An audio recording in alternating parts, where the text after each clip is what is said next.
Hello, everyone. It's Charlton. Please subscribe to my channel and tap the notification bell. I'd appreciate it majorly. And every story now is about the coronavirus, and it seems to like just be ramping up pretty significantly. And I think each day it's just going to go up and up. I mean, these numbers, these cases that you talk about.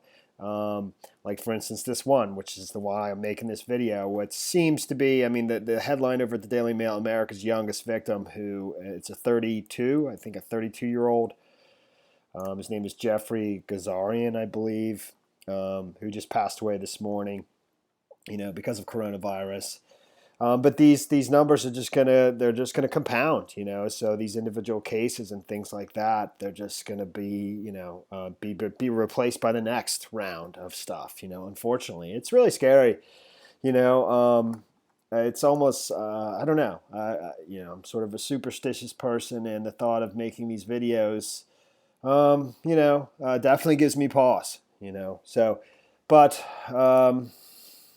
I just wanted to share this story because it definitely sort of took my breath away. And there are many. There's story after story where just for some individuals, it seems like this disease just takes a hold of them and very quickly overruns them. And this individual seems like one of those persons for sure. And you hear people that have actually gotten through it and that are going to survive, but they warn people that this is horrendous. That it's very bad. And for even those who survive, I even just saw today that the CDC has put out a study, that it's 20 to 30% of patients or of cases of coronavirus cases end up in the hospital. So that's up from what Dr. Fauci said originally, and he said that he was he was very blunt with the American public from the very beginning, saying that 20% of people, before we even had any data, but it's 20 to 30% of people end up in the hospital. But with this individual, a 34-year-old man from California who actually traveled to Orlando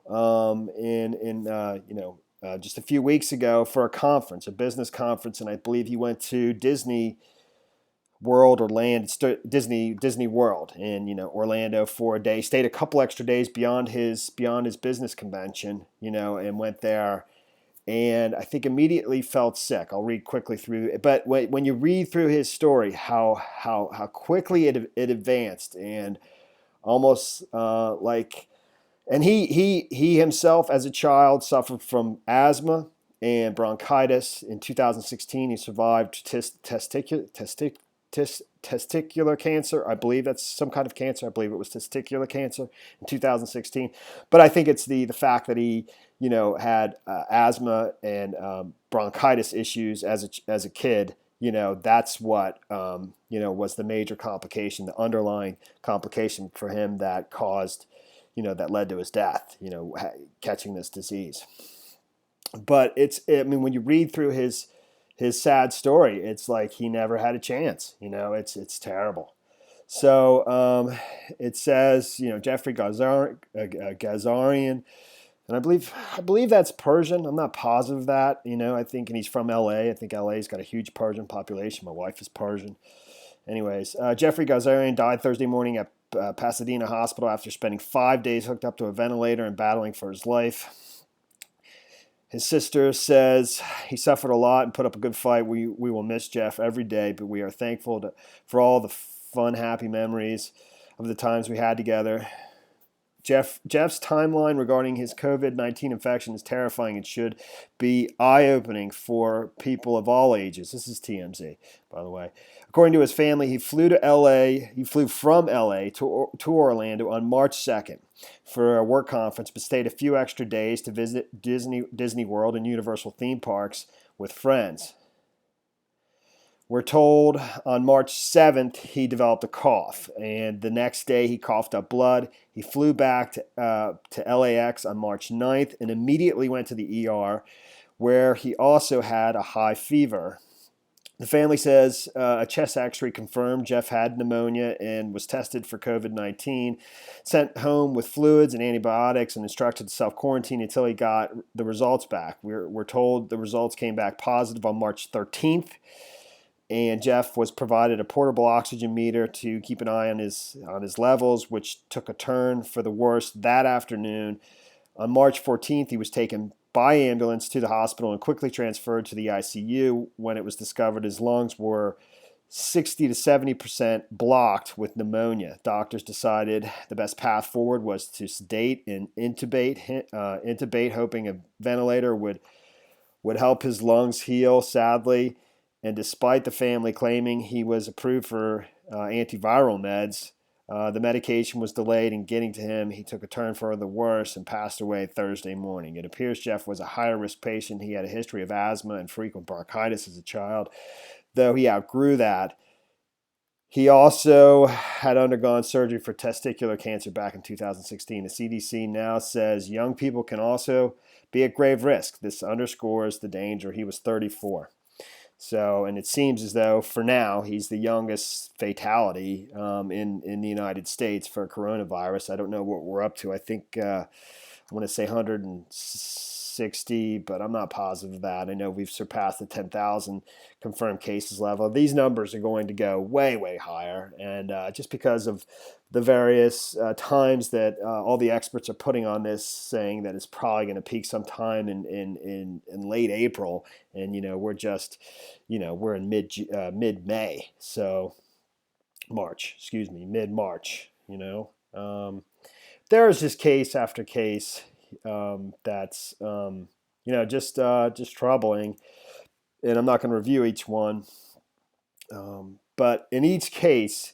For instance, the rep, the Democrat from Utah, McAdams, he was on the Today Show this morning, just describing his own symptoms and basically describing it as the worst cold or cough that he ever experienced. That he felt like he had once the symptoms really kicked in, he developed a high fever of like 103, and it felt like he had difficulty breathing. Many people, including people who survived this, describe having difficulty breathing. I've never had that with an illness, not even with the worst bronchitis or flu or anything. I've never experienced difficulty, getting my breath in any kind of sickness. That's got to be frightening. But he described it as having like a belt wrapped around his chest, when he had like 103 fever for I believe a couple days.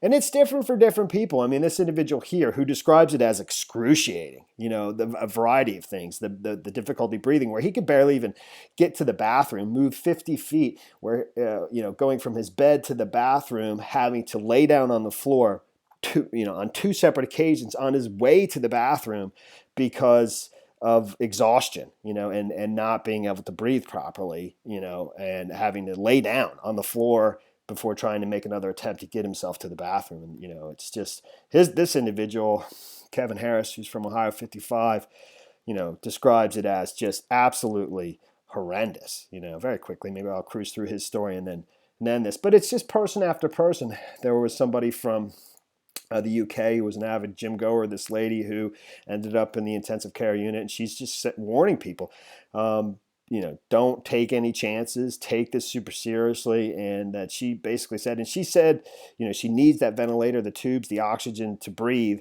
And, just days earlier, she felt 10 times worse than she did right now. And she sort of struggles to, I think she's on the mend at this point, but she's still having difficulty breathing. And, but reading this person's account, this guy here, Kevin Harris, within a couple days, he said he felt like he couldn't clear his throat. He couldn't stop coughing. By the next day, he had a fever and headaches, but the worst part was the body aches. On a scale of 1 to 10, he said the pain was 15. The pain is off the charts. Everything hurts, nose, toes, and ears. I was like one big ball of pain. He said he cried like a little girl when he moved from his bed to a nearby chair. 3 days after his first symptoms, he said his fever had begun to wane, and it seemed like he might get better. But But then it returned with a vengeance, and he felt like he was choking every time he breathed. Imagine your lungs turning solid. It's like suffocating without holding your nose, said Harris, who owns an auto body shop and typically runs 5 miles a day. Every time I lay down, my breathing gets lower and lower. I thought my lungs would fail me. I was screaming for mercy and praying to God. By the time Harris made it to the hospital, it was taking him an hour to move 50 feet to his bathroom. He had to stop twice, lie on the floor, and catch his breath before reaching the door. Yet he said his doctors were incredulous when he tested positive for the coronavirus. He was the hospital's first case. It continues. I mean, it's just it goes on to say they gave him a bunch of vitamins and trying to boost his immune system. Finally, he says, people have to take this seriously. This virus is a monster trying to kill you. Buying all the toilet paper is a waste of money. You won't need it if you get sick, he said. So, I don't know. It's kind of scary. It really is. I think it is. And I'm concerned. I really am. And that's the story there, man. Thanks for watching my videos. Please subscribe to my channel. Give me a like down below. I'll see you in the next video. Later, man.